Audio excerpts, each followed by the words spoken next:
Les damos la más cordial bienvenida a esta conferencia que llevaremos a cabo el día de hoy.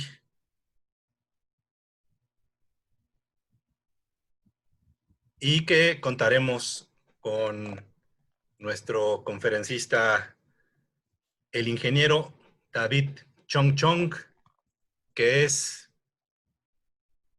el secretario general de SEAS México.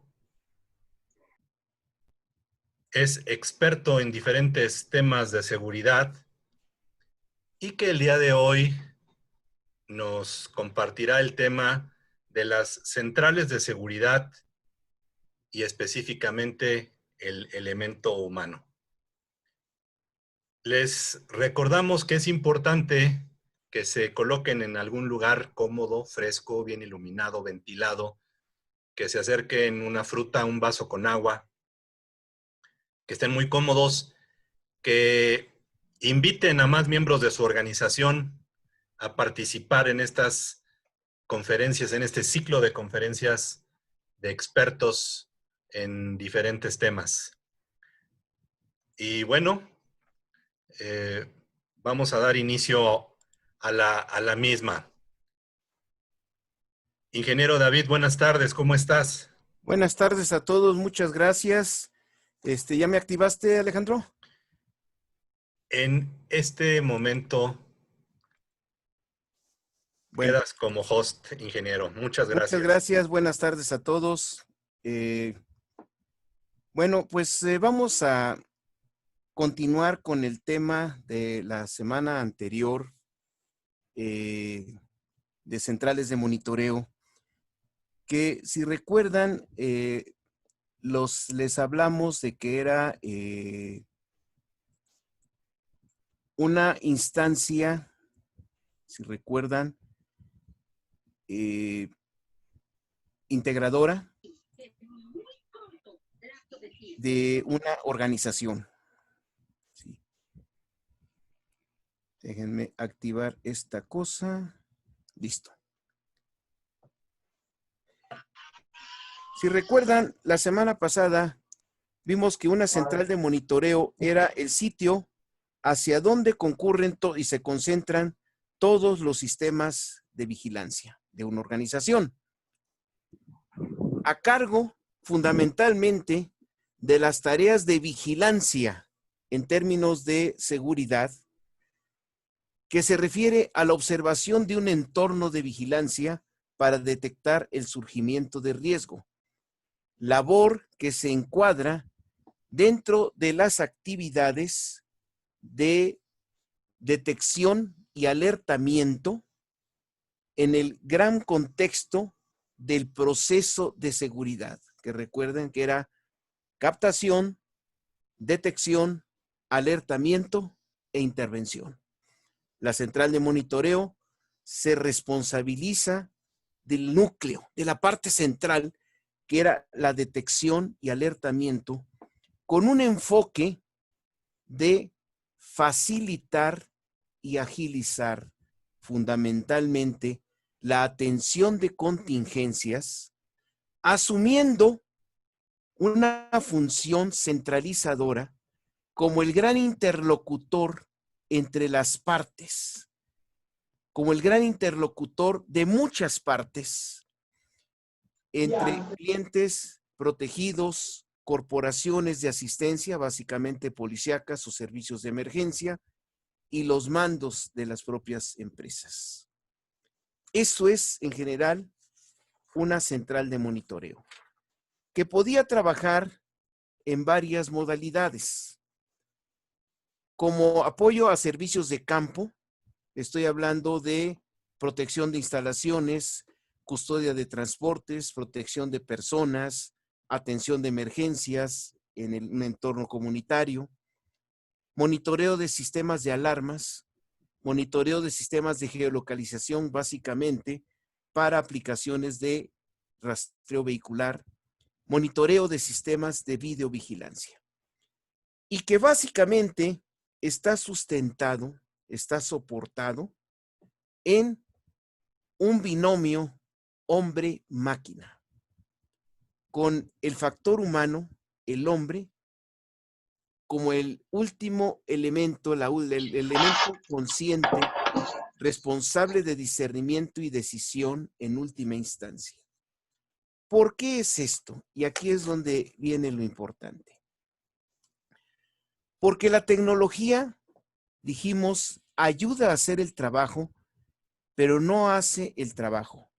Y esto viene a colación porque en la actualidad tenemos soluciones de tecnología de las llamadas multiplataforma, multifuncionales, integradoras, en donde se nos dice que una sola plataforma de tecnología es múltiple, puede hacer múltiples cosas, puede hacer diversas cosas.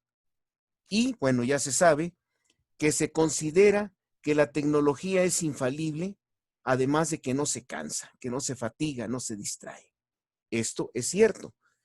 Sin embargo, a pesar de todo lo avanzado, a pesar de todo lo sofisticado que pueda ser la tecnología, no es la tecnología la solución final. ¿Por qué es esto? Por lo que vamos a llamar los 4 grandes principios de la tecnología. El principio de la posibilidad.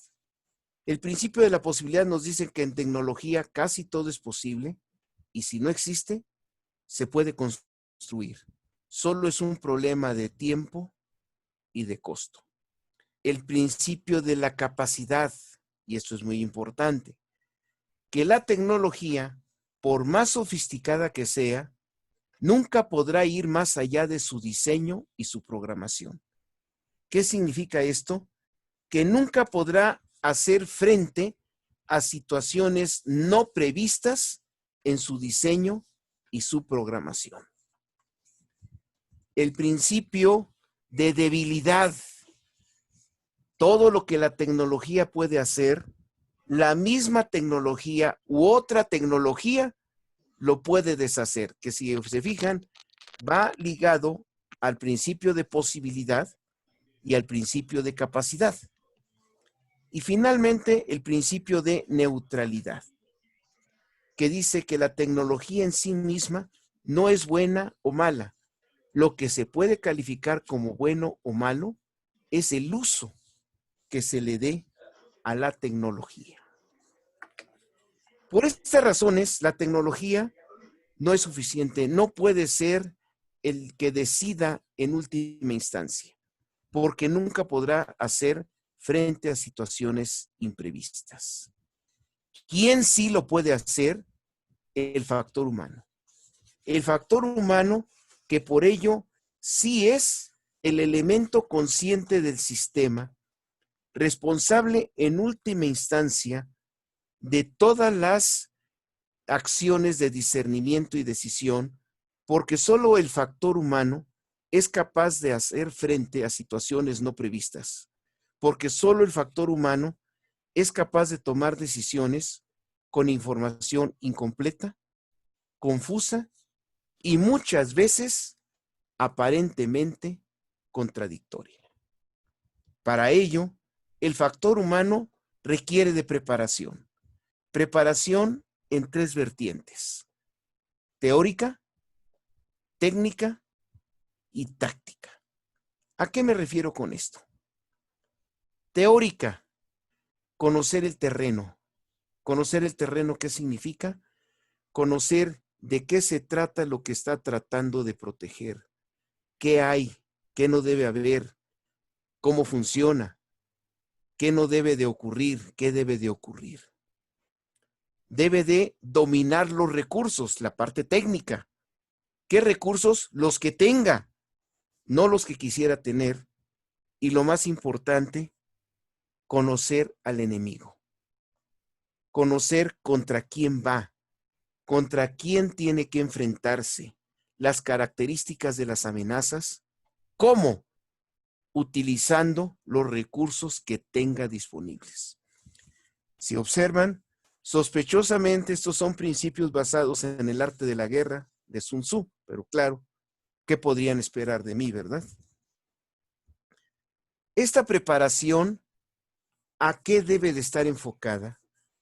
a conocer y entender de qué se trata lo que quiere proteger y hacer lo más que se puede con lo que se tiene. Porque como mencionamos anteriormente, nunca vamos a tener todo lo que quisiéramos tener, pero tenemos que tratar de resolver con lo que tenemos a la mano.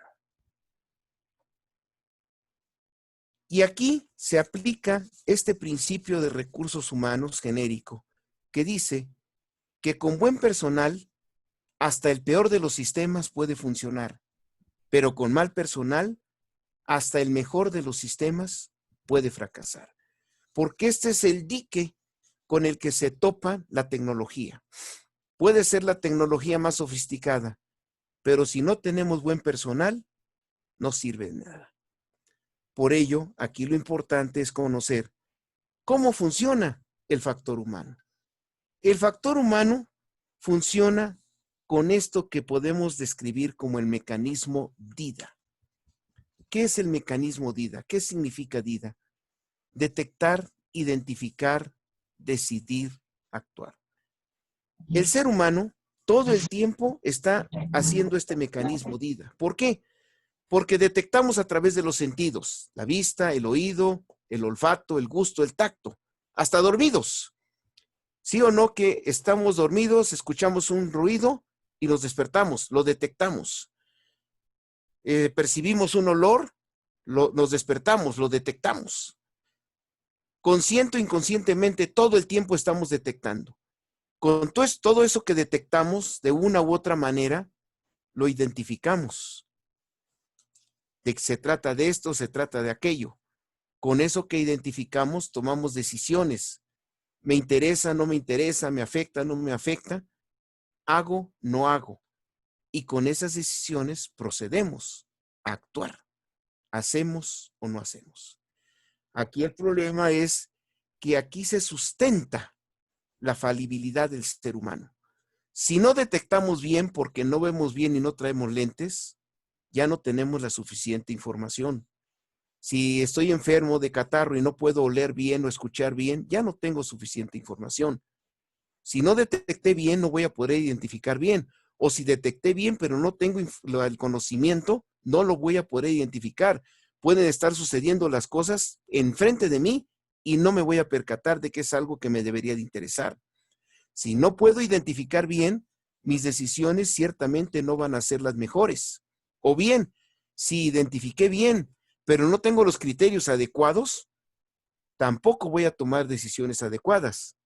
Y si no decido bien, es obvio que mi actuación va a ser cuestionable. O bien puedo decidir bien, pero si no tengo los medios para actuar, es cuestionable. Qué porquería somos, ¿verdad? Pero en fin, este mecanismo DIDA, en términos de monitoreo, se convierte en vida porque la percepción, la detección es fundamentalmente visual. Detectamos a través de la vista, aunque no siempre, también a través del oído. Por ello, la labor de monitoreo se puede describir por el acrónimo ODA, que significa ODA, observar, decidir, actuar. Primero observamos, captamos, identificamos y con ello decidimos qué hacer o no hacer y a partir de ello actuamos. ¿Cómo funciona a su vez este mecanismo de observación? Bueno, esto es lo que hace un monitorista. Esta es la labor del monitorista. Primero que nada, identifica la imagen proyectada de la situación. O sea, ¿qué le está mostrando la situación actual? Esa imagen.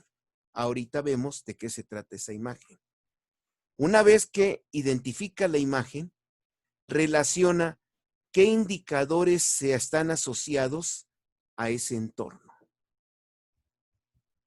Y valora la presencia o ausencia de los indicadores en esa imagen. En especial, los indicadores de riesgo que siempre deben de estar ausentes. Los indicadores de riesgo deben de estar siempre ausentes porque es lo que no queremos que haya es lo que no queremos que suceda. De tal manera que cuando se hacen presentes, de inmediato deben detonar un alertamiento. Esta es la labor, la mecánica de monitoreo. Pero hay diversas modalidades. Por ello hay que entender en cada modalidad con qué tiene que trabajar. Para ello se requiere que el monitorista tenga competencias. ¿Qué son las competencias? Esas capacidades para desarrollar una labor, que básicamente son saber, el conocimiento, saber hacer, destrezas y habilidades, y saber qué hacer, los criterios para tomar decisiones. Estas competencias son y deben de ser especializadas para las características de cada ámbito de aplicación. Cada ámbito de aplicación tiene sus propias peculiaridades y por lo tanto sus propios requerimientos de básicamente 3 cosas. ¿Con qué va a trabajar el monitorista? O sea, ¿con qué elementos tiene que trabajar? ¿Para qué?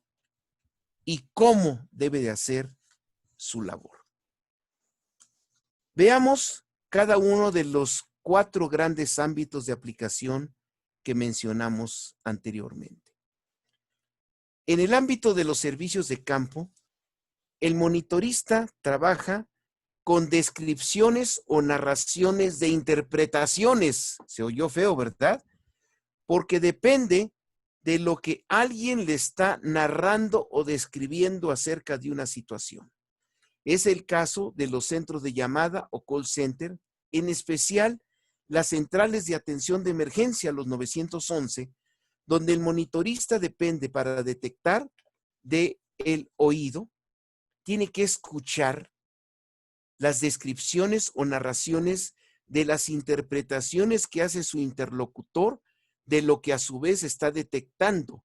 ¿Se dan cuenta? Si el interlocutor detectó mal, va a describir mal. Si no sabe expresarse, si tiene problemas de expresión, que seguramente los va a tener, porque a la vista de una situación de emergencia, inevitablemente va a estar alterado. Con eso tiene que trabajar. ¿Qué es lo que tiene que hacer el monitorista? Analizar, detectar si se trata de un riesgo real y canalizar. ¿Cómo lo tiene que hacer? Primero que nada, tiene que tranquilizar al interlocutor. Tiene que focalizarlo y tratar de entender el problema que le están tratando de explicar a través de la expresión y la forma del lenguaje de ese interlocutor. Imagínense la problemática que enfrenta. No es fácil ser un monitorista. No es un simple telefonista del personal de 911. Debe ser un personal altamente capacitado para que pueda hacer todo esto.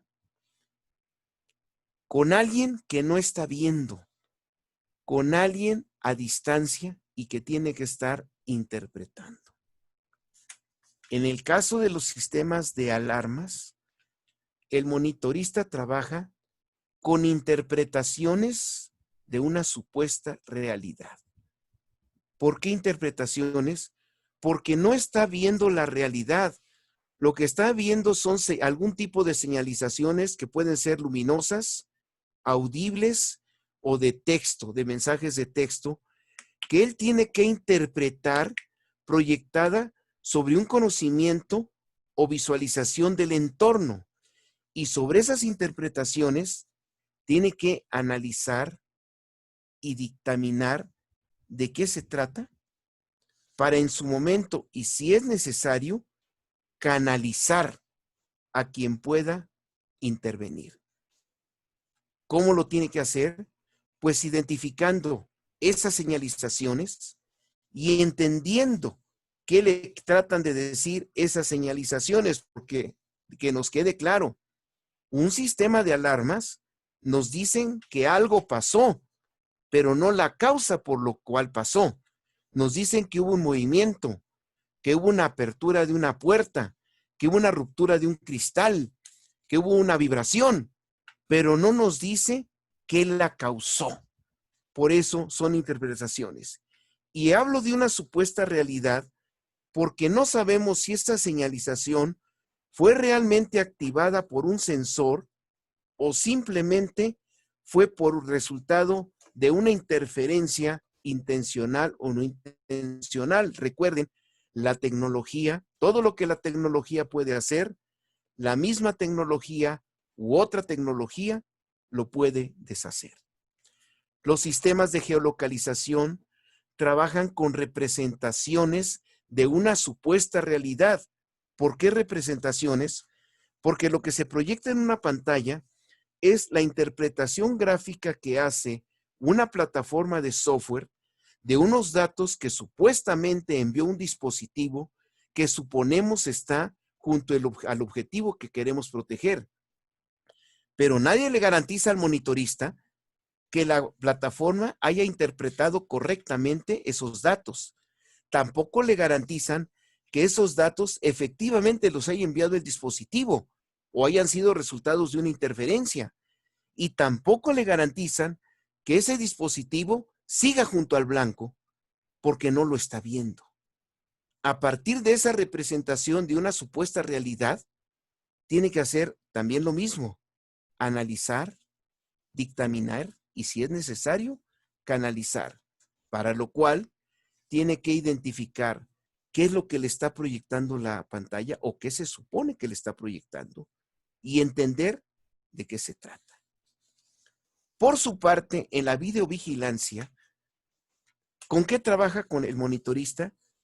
Con reproducciones imprecisas de una supuesta realidad. Y esto es muy importante, porque aparentemente, claro que está viendo lo que está pasando. No, suponemos porque lo que está viendo es la reproducción que hace un sistema de circuito de televisión, ni siquiera hablo cerrado, de unas imágenes que suponemos captó una cámara. Pero aquí hay varios problemas. Primero, la cámara tiene una resolución, el medio de transmisión tiene un ancho de banda y el monitor donde se proyectan otra resolución que no necesariamente le dan la precisión adecuada, la nitidez, la resolución, y tampoco me garantizan que la cromática, la definición de los colores sea adecuada. Y también supuesta realidad, porque nadie me puede asegurar, sobre todo hoy en la actualidad, con los sistemas digitales, que lo que el monitorista está percibiendo en la pantalla sea lo que captó la cámara y no una imagen que haya sido hackeada o interferida. No lo puede saber. Pues con eso tiene que trabajar el monitorista analizando, dictaminando para eventualmente canalizar. ¿A partir de qué? De una identificación y comprensión de la situación. Esto es la realidad del trabajo de monitoreo. ¿Cuál es la perspectiva? El problema en seguridad es este que está muy bien descrito por este dicho de los antiguos indígenas americanos, que el problema no es cazar al oso, sino encontrarlo antes de que nos encuentre y nos haga daño. Con todas estas condiciones, el monitorista primero debe de tratar de encontrar a ese oso que, si observamos, no está uniformado, no es fácilmente distinguible del entorno. Los delincuentes no usan uniforme, no nos avisan, aquí estoy. Tenemos que encontrarlo confundidos. Pero además, depende mucho en qué tipo de ámbito estamos haciendo este monitoreo. Si es un monitoreo en entornos de seguridad pública, lo que se persigue es el interés colectivo, mantener el orden y la tranquilidad pública, pero ante situaciones muy diversas y totalmente inciertas. Lo que pasa en la vía pública es muy diverso y totalmente impredecible. Hay ciertas rutinas aproximadas, pero no necesariamente. Un monitorista en sistemas de monitoreo de seguridad pública se enfrenta a esto, a diversidad e incertidumbre. Por el contrario, en seguridad privada se persigue el interés particular, mantener lo que se le llama continuidad del negocio, de la instalación, de la empresa, de las personas bajo protección, con la ventaja de que las actividades bajo vigilancia suelen ser homogéneas y como parte de rutinas. Facilita, pero no necesariamente. Y aquí viene algo muy importante que debemos de tener en cuenta. A través de los sistemas de vigilancia se puede captar la comisión de delitos. Claro, de alguna u otra manera se puede captar. Pero ojo, a través de los sistemas de vigilancia se pueden registrar de alguna manera los hechos ocurridos durante la comisión de un delito. Pero cuidado, y aquí viene un gran problema de implicaciones legales para los monitoristas. Los sistemas lo pueden captar, los sistemas lo pueden registrar, pero el monitorista no es un testigo presencial de los hechos. ¿Qué significa esto? Muchas veces se dice y se ha convocado a monitoristas como testigos en un juicio bajo el supuesto de que el monitorista vio lo que pasó. Y pues la verdad es que no es así. Un monitorista de 911 no vio lo que pasó, pero habló con una persona, sí, habló con una voz que se identificó como tal, pero como no estaba en el lugar de los hechos, no le consta que haya sido esa persona. Un monitorista de sistemas de alarma, no le consta que el sensor se haya activado. Lo único que le consta es que recibió una señalización. Un monitorista de rastreo vehicular, no le consta que el blanco esté en el sitio, porque parte de muchos supuestos. Y un monitorista de videovigilancia, que son los más solicitados como testigos, tampoco vio lo que ocurrió. Vio una reproducción imprecisa de una supuesta realidad e inclusive no lo vio en exclusiva, lo que vio como parte de un mosaico, tal vez de 5 centímetros por 5 centímetros. Y aquí viene el gran error cuando se les llama a comparecer. ¿Por qué es más válida el testimonio de alguien que puede ver la grabación de ese evento? Porque quien ve la grabación la ve únicamente en pantalla grande, la puede ver, regresar, volver a ver, volver a regresar en cámara lenta si es necesario para apreciar todos los detalles. Mientras que el monitorista lo vio en vivo, a todo color, de manera fugaz y como parte de un mosaico de 4, 8, 16, 32 o más imágenes. La labor de una central de monitoreo descansa fundamentalmente en el factor humano, en el monitorista. Y se comete el grave error de creer que con inundar de tecnología, se dice, es que con inteligencia artificial, el día de ayer leía que con inteligencia artificial se pueden hasta predecir delitos, caray, sensacional, pero vuelvo al principio de capacidad, ¿recuerdan? La tecnología, por más sofisticada que sea, nunca podrá ir más allá de su diseño y su programación. Nos dicen, sí, pero es que aprende el famoso learning machine. Pero ¿qué va a aprender? Lo que se le programó para aprender. Y si no tiene los datos contra qué comparar, no va a poder hacer nada. Cosa diferente con el factor humano. Pero el factor humano tiene un límite también. No es ilimitado. Escuchamos que cada vez que hay un problema de seguridad pública o de seguridad privada, ¿cuál es la solución? Vamos a meter 20 cámaras más. Perfecto. Y yo siempre me pregunto, ¿cuántos monitoristas más vas a meter? Porque si siguen siendo los mismos 2 monitoristas, que en lugar de 32 cámaras ahora van a tratar de detectar en 64, ciertamente que la capacidad de detección y eventual alertamiento se verá seriamente comprometida. Pues bien, amigos, esta es la realidad de una central de monitoreo con ese factor de éxito en última instancia que es el factor humano.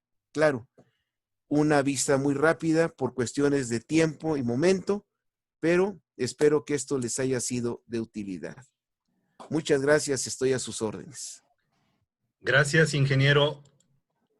Estimados asistentes, es el momento de que ustedes puedan externar todas esas dudas, todas esas inquietudes que tengan. Aquí de entrada está el licenciado Héctor Elorriaga. Excelente ponencia, maestro Chong. Estoy aprendiendo un tema que desconozco. Gracias. Bien. Vianey, también no tiene aquí el apellido, pero da las gracias también. Bien, alguien más que... Gracias por la información. ¿Alguien más que tenga alguna duda? Ok, aquí me está llegando un inbox. Con respecto, que si puedes, por favor, ingeniero, detallar más el tema de seguridad pública versus seguridad privada. Sí, mira, en seguridad pública el problema es que son entornos públicos en donde la actividad es muy diversa, muy diversa. No es la misma gente todos los días. No son las mismas actividades, los mismos vehículos todos los días. Y a eso se tiene que enfrentar. O sea, no hay patrones repetitivos necesariamente que le pudieran servir de referencia a quien está monitoreando. A diferencia de seguridad privada, te doy un ejemplo de una fábrica. Sabemos que entre 7 y 8 se va a repetir un patrón. ¿Qué patrón? El de la entrada de personal, ¿cierto? Que a las 5 de la tarde se va a repetir un patrón que es la salida. Que a ciertas horas se va a repetir el patrón de el traslado o el embarque de mercancía. O sea, en la parte privada tiende a haber ciertos aspectos rutinarios. La gente suele ser aproximadamente la misma todos los días, a las mismas horas, los mismos días. A diferencia de la seguridad pública, que hay total incertidumbre. Por eso se requiere mucha mayor capacidad de focalización en seguridad pública que en seguridad privada. No sé si esto haya contestado la pregunta. Sí, te dan las gracias. Te manda también saludos el ingeniero Oscar Martínez. Excelente exposición, muchas gracias. El licenciado Armando Mayén. Agradecemos la invitación a nombre del general León Cervantes a Grupo Leones. Por otra parte, ¿cuántos monitoristas es recomendable para un servicio de 32 cámaras? Depende de la complejidad del entorno. Entre actividades más complejas requiere mayor atención del monitorista, pero básicamente, digamos que una solución equilibrada pudiera ser un monitorista por cada 16 cámaras. Sin embargo, quiero recordarles algo. Recuerden que el trabajo de monitoreo está regulado por la Ley de Seguridad Privada en la modalidad 4. y la modalidad 4 exige por turno al menos 2 elementos. Este es un mínimo por ley. Y Muy con bien. 2 elementos, pues es más que suficiente. Porque 2 elementos, si uno tiene que ir al baño, pues puede aguantar 32 cámaras, pero no todo el tiempo. Algo que sí les recomiendo es que no tengan al monitorista siempre en los mismos entornos, porque acaba fijando la imagen y deja de ver. Hagan rotación cada 4 horas para que así la mente se mantenga siempre alerta. Gracias, ingeniero. Eva María, buenas tardes. Yo he trabajado como monitorista de circuito cerrado y las bitácoras son muy fundamentales para dar seguimiento al turno. Muchas gracias, ingeniero, por la información. David, gracias por la invitación y saludos al profesor Chong de parte de la empresa central de víveres del sureste. Ah, sí. Consulta, ¿cuántas horas son las recomendadas para un turno de monitorista? Lo ideal las 8 horas, con break de 4. O sea, 4 en un entorno, 4 en horno. Gracias. Vianey, para el monitoreo de seguridad privada, el tamaño de la empresa debe ser en cuanto a personal de cuántas personas. No, en cuanto a la complejidad de la actividad, en cuanto a la dimensión de la instalación. Gracias. Nos quedan dos minutos. Por favor, ingeniero, si nos pudiera reforzar, aquí dice un inbox, la importancia del factor humano versus la tecnología, porque luego se cree que haciendo una gran inversión se soluciona todo. Lo que les dije, la tecnología nunca podrá ser frente a lo imprevisto, solo el factor humano. Solo el factor humano. Gracias. Armando Mayén, tenemos un factor negativo al tener un guardia intramuros y la responsabilidad de las cámaras. ¿Cómo poder hacer entender al cliente que el guardia o es intramuros o es monitorista? Es compleja esta conversión. Hablando en términos de costo, ¿cuánto vale lo que quieres proteger? ¿Cuánto te cuesta protegerlo?